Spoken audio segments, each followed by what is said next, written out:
Magtayo ang lahat para sa panalangin. Sa ngalan ng Ama, ng Anak, ng Espiritu Santo. Amen. Magandang hapon mga bata. Magandang hapon po, Ma'am. Masiupo ang lahat. Para sa attendance natin ngayong araw, ay sasabihin niyo ang salitang maganda o gwapo kapag tinawag ko ang inyong mga pangalan. Lea, Maganda. Mary Ann, maganda. Mabuti at walang lumibat sa klase natin ngayong araw. Ngayon, bago tayo magsimula sa ating panibagong aralin ngayong araw, ay magbabalik-aral muna tayo sa ating nakaraang tinalakay. Ano nga ba ang tinalakay natin noong nakaraang araw? Yes, Lea. Tungkol po sa pangalan, Ma'am. Magaling! Ang tinalakay natin noong nakaraang araw ay tungkol sa pangalan. Ano nga ba ang pangalan? Yes, Narina. Ang pangalan ko ay tumutukoy sa ngalan ng tao, hayop, bagay, lugar, at mga pangyayari. Magaling! Ngayon naman ay magbigyan niyo ako ng isang halimbawa ng pangungusap na ginagamit ang pangalan. Yes, Lea. Si Jane ay maganda. Ano ang pangalan na ginamit? Si Jane, Ma'am. Magaling! At ngayon na naiintindihan nyo ang aralin natin na noong nakaraan, ay bigyan natin ang ating mga sarili ng wawawing clap. 1, 2, 3, wawawi! Ngayon, bago tayo magsimula sa ating talakayan, ay mayroon akong inihanda na action song na pinamagatan na ako, ikaw, tayo'y isang komunidad. Maaari bang tumayo ang lahat at sumabay sa tugtog. Ako isang komunidad ako isang komunidad ako isang komunidad Lalang sumayaw sayaw at umindak-indak sumayaw sayaw katulad ng panagay sumayaw sayaw at umindak-indak sumayaw sayaw katulad ng panagay ikaw isang komunidad ikaw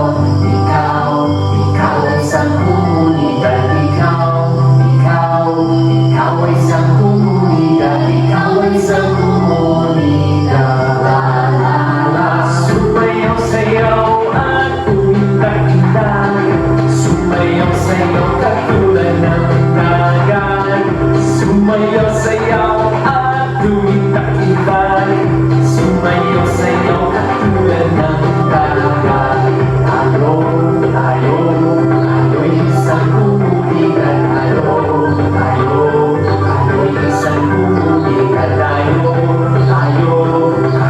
isang komunidad tayo'y isang komunidad sumayaw sayaw at umindak-indak sumayaw sayaw katulad ng dagat sumayaw sayaw at umindak-indak sumayaw sayaw katulad ng dagat ikaw ay isang komunidad ako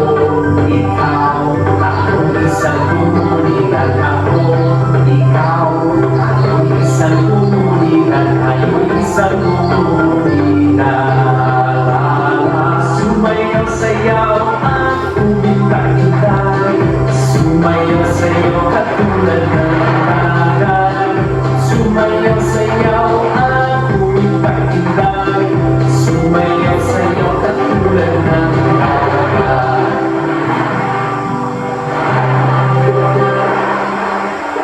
Ngayon, maaari na umupo ang lahat.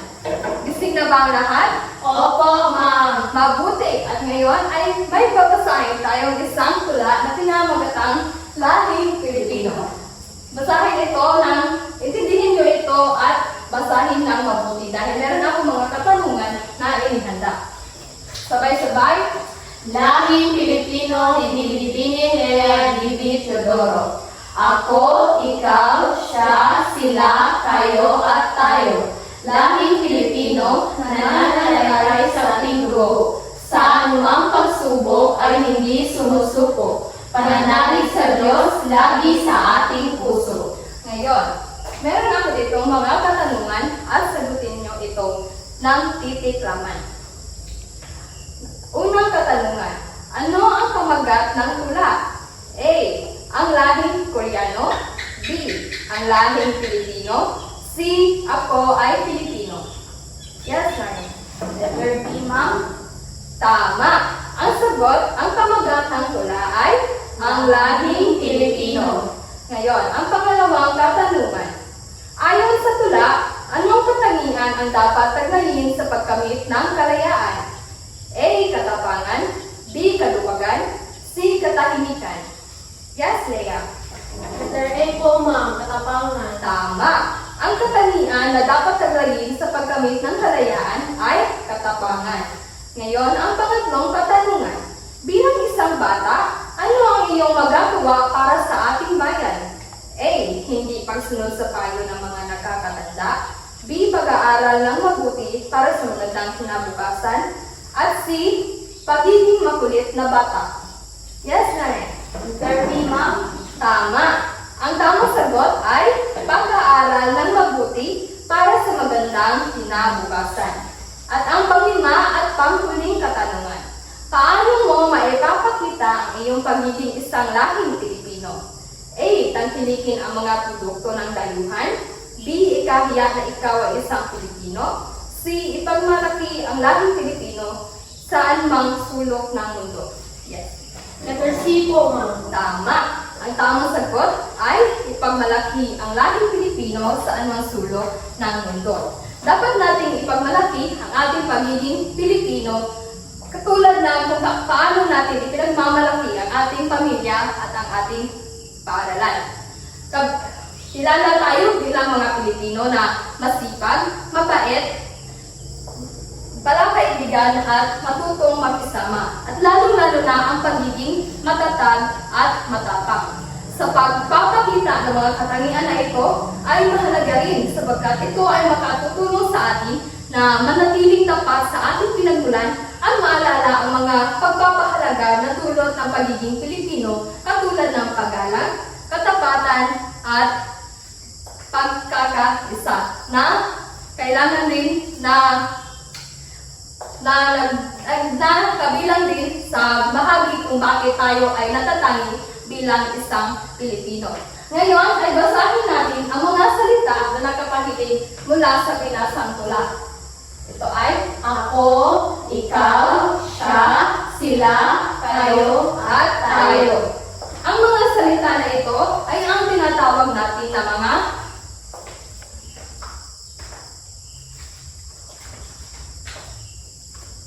Ito ay ang mga salita na tinatawag natin na basahin. panghalip panao. Tama. Ang mga salita na ito ay ang tinatawag natin na mga panghalip panao o mga salita na pamalit sa ngalan ng tao. Ito ay ginagamit upang maiwasan natin ang pag-uulit ng pangalan sa isang pangungusap. Ngayon ay tatalakayin natin kung ano ang mga gamit ng mga panghalip panao na ito. Una ay ang panghalip panao na ako. Ang panghalip panao na ako ay ang salitang pamalit na tumutukoy sa nagsasalita, na tumutukoy din sa kanyang sarili. Halimbawa, ako si Julia, ako ang inyong guro. Ngayon naman, kayo naman. Magbigay ng isang halimbawa ng pangungusap na ginagamit ang panghalip panao na ako. Yes, Leia? Ako ay maganda. Tama. Magaling, Leia. Ang pangungusap na ako ay maganda ay tama. Nagpapakita ng tamang paggamit ng panghalip panao na ako. Susunod naman ay ang panghalip panao na ikaw. Ang panghalip panao na ikaw ay tumutukoy ay ang salita na pamalit sa ngalan ng tao na kinakausap. So, halimbawa nito ay ikaw pala ang bago naming kaklase. So, mula ngayon, ikaw na ang bago kong kaibigan. Naintindihan ba ang tamang paggamit ng salitang ikaw? Opo, ma'am. Ngayon, bigyan niyo naman ako ng isang halimbawa ng pangungusap gamit ang panghalip panao na ikaw. Yes. Ikaw ay kasal sa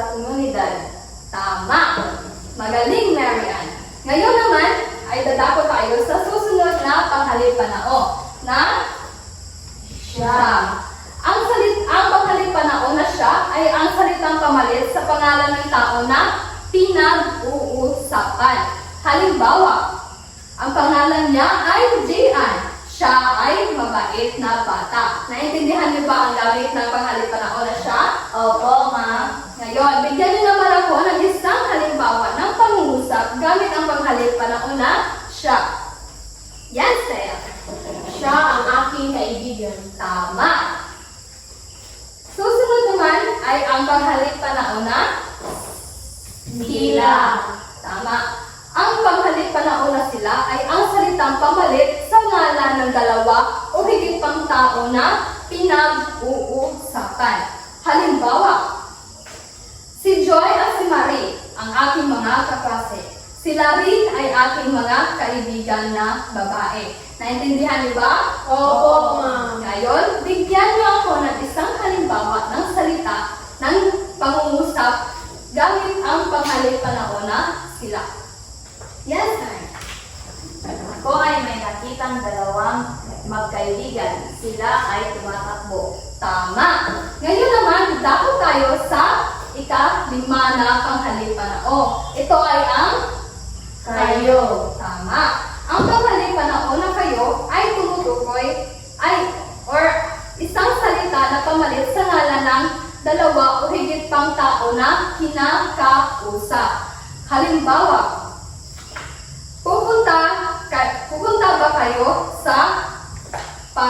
pupunta ba kayo sa parke? Tanong ni Leia. Naintindihan niyo ba? Opo, ma'am. Ngayon, bigyan niyo ako ng isang halimbawa ng pangungusap gamit ang panghalip panahon na kayo. Yes, Leia. Pupunta ba kayo sa Manila bukas? Tama. Ang pangungusap na iyon ay nagpapakita ng tamang paggamit ng panghalip panahon na kayo. Ang pang-anim naman at panghuling panghalip panahon ay ang Tayo. Ang salitang tayo ay ginagamit upang pamalit sa ngalan ng taong nagsasalita, mga kasama at kausap. Halimbawa, pupunta tayo sa parke upang maglaro, sabi ni Fred sa kanyang mga kaibigan. Naintindihan niyo ba? Opo, ma'am. Ngayon, bigyan niyo naman ako ng isang halimbawa ng pangungusap gamit ang panghalip panahon na tayo. Yes, Naya. Tayong lahat ay anak ng Diyos. Tama. Ngayon, upang masukat ko ang inyong kaalaman sa ating tinalakay ngayon, ay meron akong mga pangungusap rito. At ang gagawin nyo lamang ay tukuyin kung ano ang panghalip panahon ang ginamit. Unang pangungusap, siya ay magaling sumayaw at kumanta. Ano ang panghalip panahon ang ginamit? Yes, Naya. Siya, ma'am. Tama. Ang panghalip panahon na ginamit ay siya. Sunod, pangalawang pangungusap. Ako ay may alagang pusa. Ano ang panghalip panahon ang ginamit? Yes, Leah. Ako, ma'am. Yes. Ang panghalip panahon na ginamit ay ako. Pangatlo, bilisan natin para makauwi tayo ng maaga. Ano ang panghalip panahon ang ginamit? Yes, Maria. Tayo. Tama. Ang panghalip panahon na ginamit sa pangungusap ay tayo. Pang-apat, ikaw na ang bahala sa bahay. Ano ang panghalip panahon ang ginamit? Yes, Leia. Ikaw, ma'am. Tama. Ang panghalip panahon na ginamit ay ikaw. Panglima at panghuling pangungusap. Kayo ang mga kalahok sa paligsahan mamaya. Ano ang panghalip panahon ang ginamit? Yes? Kayo po. Tama. Bluetooth disconnected. Ang panghalip panahon na ginamit sa pangungusap ay Kayo. kayo. Tama.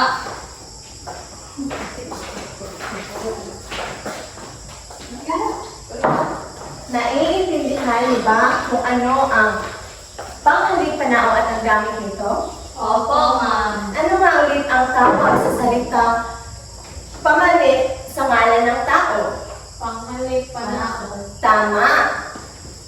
Naiintindihan niyo ba ang ating tinalakay ngayon? Opo, ma'am. Magbigay ng mga halimbawa ng mga panghalip panahon.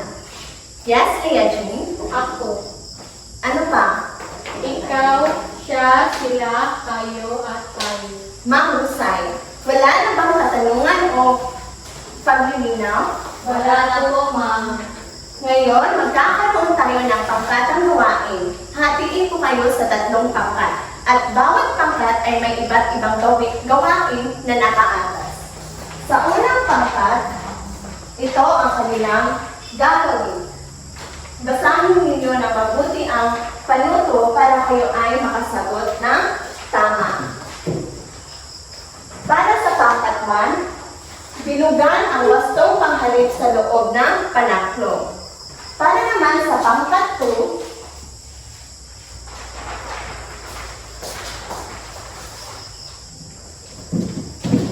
hanapin sa loob ng kahon ang angkop na panghalip panaong na ipinakikita ng bawat larawan. At sa huling pangkat,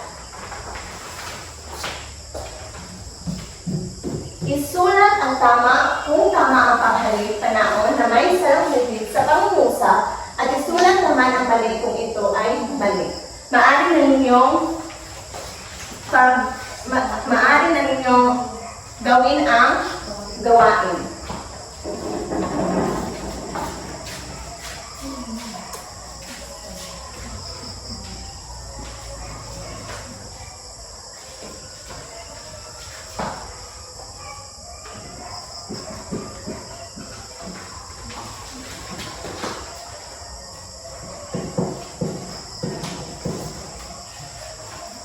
Maraming salamat.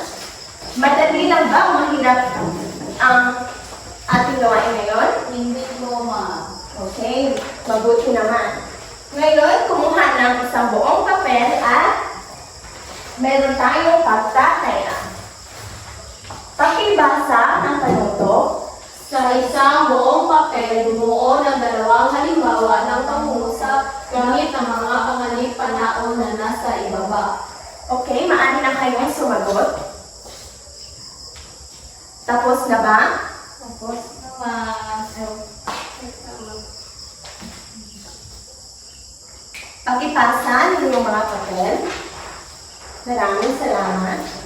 At ngayon naman, mayroon tayong 3 aralin.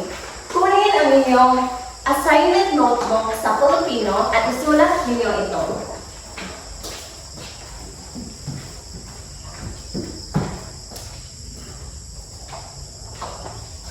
Tapos na ba mga bata? Opo, ma'am. Okay, magsitayo na ang lahat at tayo ay manalangin. Sa ngalan ng Ama, ng Anak, ng Espiritu Santo. Amen. Paalam mga bata, Paalam po, ma'am. mag-ingat kayo sa pag-uwi.